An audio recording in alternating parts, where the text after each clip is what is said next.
Welcome everyone. My name is Brenda Selden. Welcome to my channel. I'm a channeler and I work in the areas of the Akashic Records, animal communication, and within the Shamanic path.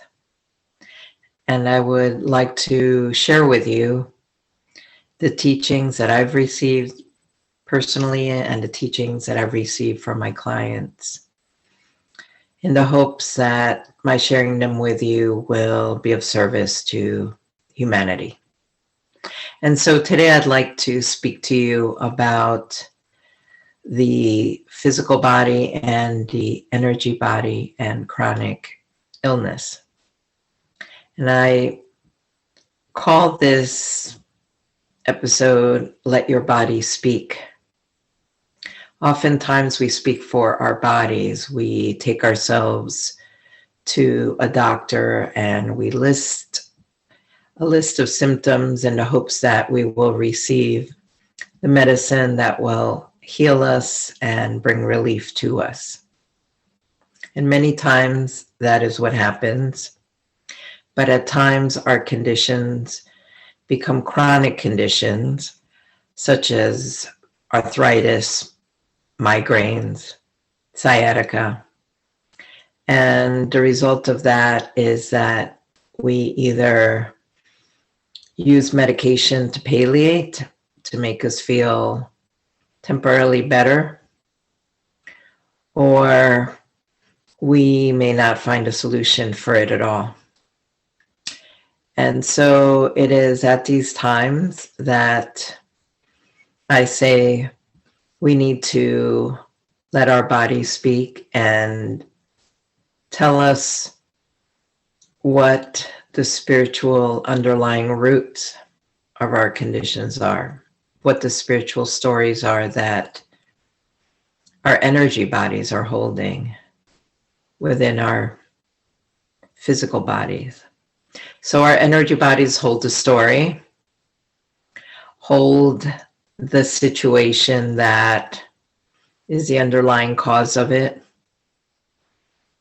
the situation that exists on the spiritual realm, and our physical bodies express that story in the material realm. Of course, these stories are situations, challenges, traumas that were left unresolved, or there may not be an awareness that they are inhabiting our energy bodies. And so the first step is becoming aware of them. And how do we do that? Well, I use shamanic journeying to connect to the energy body as an entry point. Working with guides, I help people experience the story, almost like being in a vision, working through the portal of the imagination. We can be led by our guides, who can be ancestors, they can be angels, animal spirit guides, our higher selves. And we are led to our stories. And what do these stories consist of? Well, they may be the stories of our ancestors in the past who've had a traumatic experience, and they were left with these experiences unresolved. And even though their physical bodies may have moved on, their energy bodies are still attached here on earth.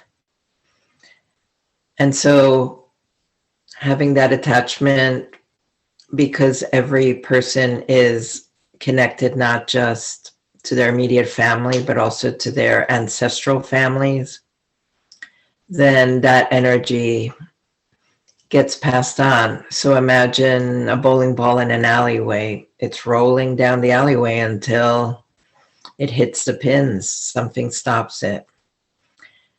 So oftentimes in families, it could be that migraines just get passed.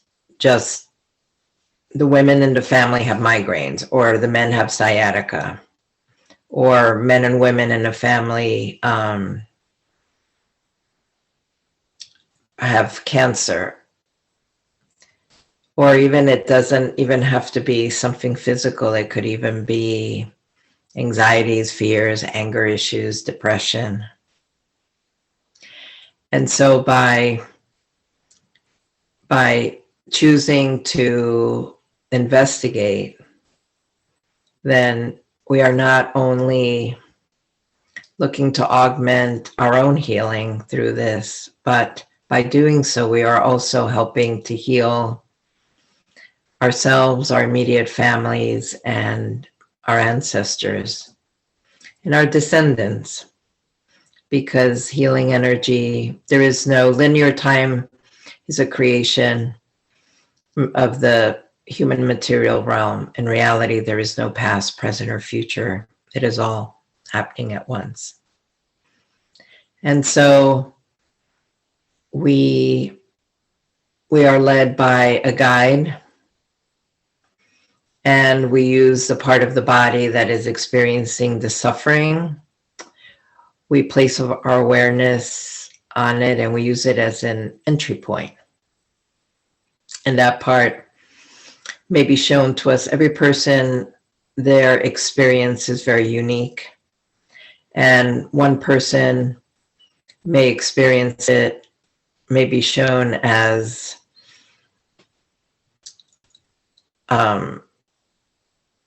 going back into a past life where they were a warrior, and perhaps they were attacked by another warrior, let's just say with an axe, and they received a fatal head blow.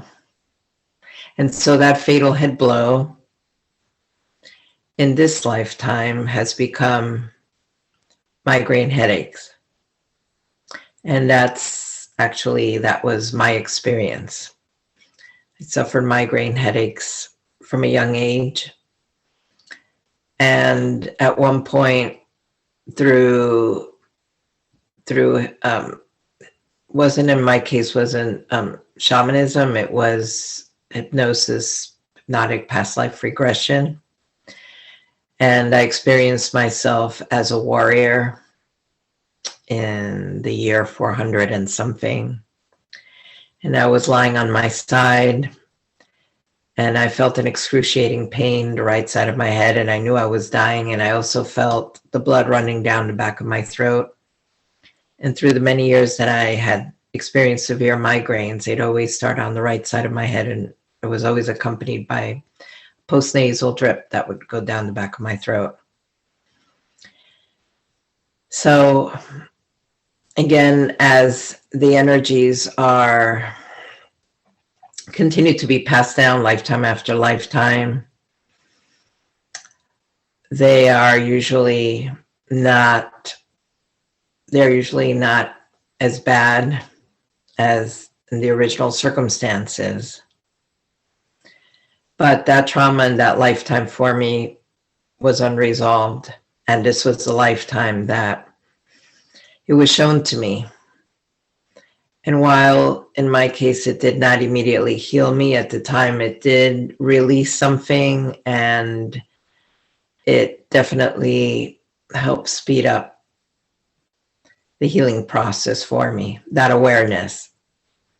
Because there was still a part of me that felt I never understood why I suffered so much, many days out of each month, having to lie down in the dark, not even being able to sleep, and just finding no relief from anything. And that allowed the door for me to open, the door that allowed the light in. And I found myself being able to walk out of that dark room. And so again, even if all we receive is the awareness, the understanding of how did this come about, that is always the first step in healing, to become empowered by knowledge. From there, we can move forward. At other times, we might be shown the trauma of an ancestor. It's not a past life, it's the past life of an ancestor within our family tree. And in either case, somebody needs help, whether it was a past life version of ourselves or a past ancestor. They were unable to resolve their trauma. And so whoever can is the person that is meant to do it. And so if you see a past life ancestor, for instance, who, let's just say you suffer from sciatica, and your guide takes you to a lifetime where you are aware that the person you are looking at is not yourself. And in these journeys,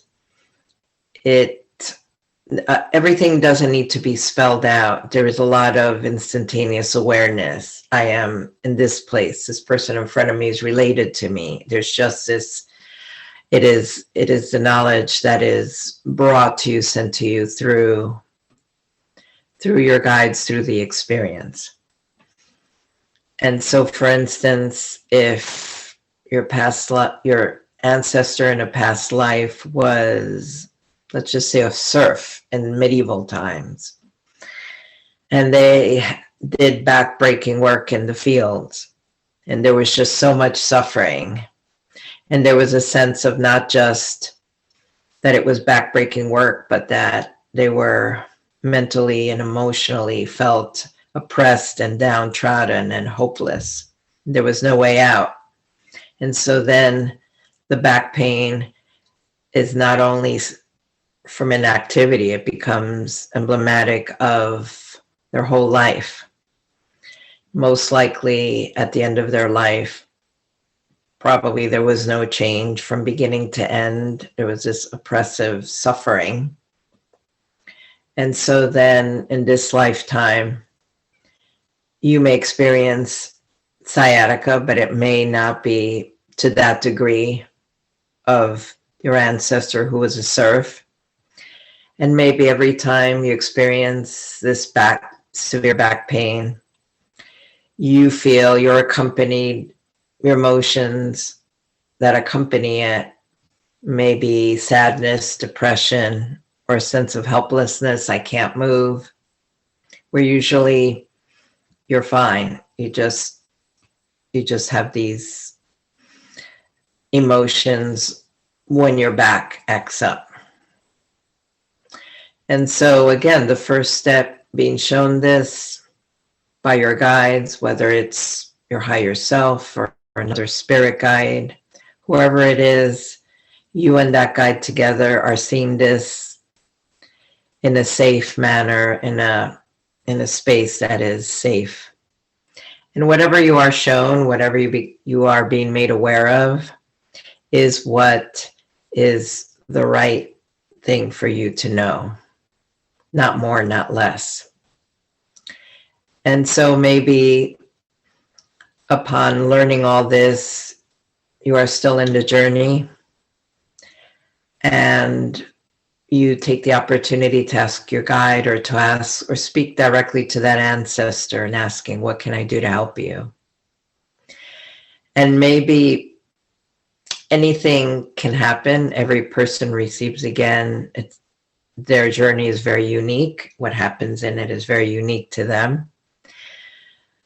But let's just pretend that in this situation, the ancestor asked to be given ease and a better life. And because, again, you are in the spirit world, and you are experiencing the spirit world through your imagination, through a vision. And in this realm, you are not merely a human being. You are more powerful than that. And so for your ancestor, you can create a whole new vision for them where they're no longer serf. If you keep them in that time period, they may be a craftsman or somebody, or somebody that could be a merchant, or you can even make them nobility. But the point is that you shift their life for them right there and then. And when you do that, you're releasing them and shifting the energies for them and for you. Or maybe you let them know that you are so sorry the suffering they went through. You let them know that to rest in peace, that their bodies have moved on. And you can let them know how their descendants are doing so much better, that they've gone beyond being a serf. Anything is possible when one is in experiencing a shamanic journey. What is happening is not just what you create actually in response to what you're asked to create. It's really happening of its own independent,